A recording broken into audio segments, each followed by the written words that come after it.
ఏడగట్టేసో చెప్తే ఇప్పుడు సార్ లేడు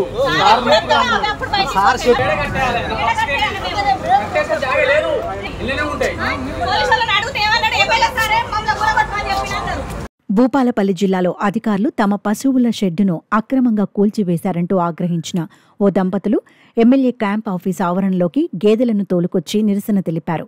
ఈ ఘటన స్థానికంగా సంచలనంగా మారింది. సింగరేణి ఏరియా ఆసుపత్రి సమీపంలో మంజూర్ నగర్ ప్రభుత్వ పాఠశాల వెనుక కూరాల ఓదేలు, లలిత దంపతులు తమ సొంత ఇంట్లో నివసిస్తున్నారు. 15 గేదెల కోసం వీరు ఇంటి ముందు రేకుల షెడ్డు నిర్మించుకున్నారు.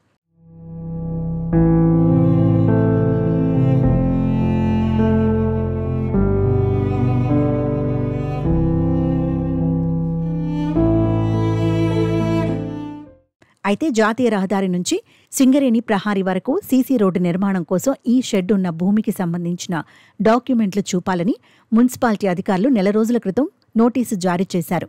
ఓదేలు స్పందించకపోవడంతో పోలీసుల సమక్షంలో షెడ్డును కూల్చివేశారు. ఈ చర్యతో కోపోద్రిక్తులైన ఓదేలు, లలిత వారి బంధువు గుండెబోయిన రమేష్ గేదెలను తీసుకుని ఎమ్మెల్యే క్యాంప్ కార్యాలయం వద్ద నిరసనకు దిగారు. తమకు షెడ్డు నిర్మించే వరకు ఎమ్మెల్యే క్యాంప్ ఆఫీసులోనే గేదెలు ఉంటాయని ధర్నాకు దిగారు. షెడ్ మొత్తం కూలగొట్టిర్రు. నా బర్లకు నాకు అన్యాయం జరిగింది. నేను బర్రెలు నాకు షెడ్ అయ్యేదాకా నేను ఇంట్లోనే ఉంచుతా. ఎమ్మెల్యే సార్ మాకు న్యాయం చేయాలి అంతే. ఎమ్మెల్యే సార్ ఎక్కడికి పోయినా ఎమ్మెల్యే సార్ వేసిందంటారు. మా బర్ల ఫామ్ మొత్తం కూలగొట్టి ఏమంటారంటే ఎమ్మెల్యే సారే మమ్మల్ని కూలగొట్టమని చెప్పిండు. కమిషనర్ కూడా చెప్పిండు అని చెప్తారు. కమిషనర్ దగ్గరికి పోయినాం. కమిషనర్ దగ్గరికి పోతే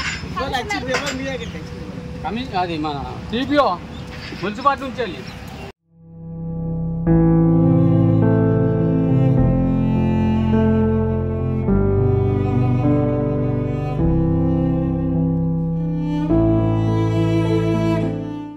₹1 తీసుకోకుండా ఎమ్మెల్యేకు ఓటు వేసినందుకు ఆయన తమకు ఇచ్చే బహుమతి ఇదేనా అని రైతు దంపతులు నిలదీశారు.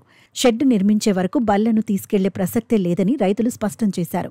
మరోవైపు ఓదేలు పురుగుమందుతో ఆత్మహత్య యత్నం చేయగా పోలీసులు అడ్డుకున్నారు. 30 ఏళ్ల క్రితం ఈ స్థలాన్ని కొనుగోలు చేసి ఇల్లు, షెడ్డు నిర్మించుకున్నామని లలిత తెలిపారు. స్థానిక ఎమ్మెల్యే ప్రోత్సాహంతోనే అధికారులు షెడ్డును కూల్చారని ఆరోపిస్తున్నారు. ఈ ఘటనపై విచారణ జరిపి తగిన చర్యలు తీసుకుంటామని పోలీసులు హామీ ఇచ్చారు.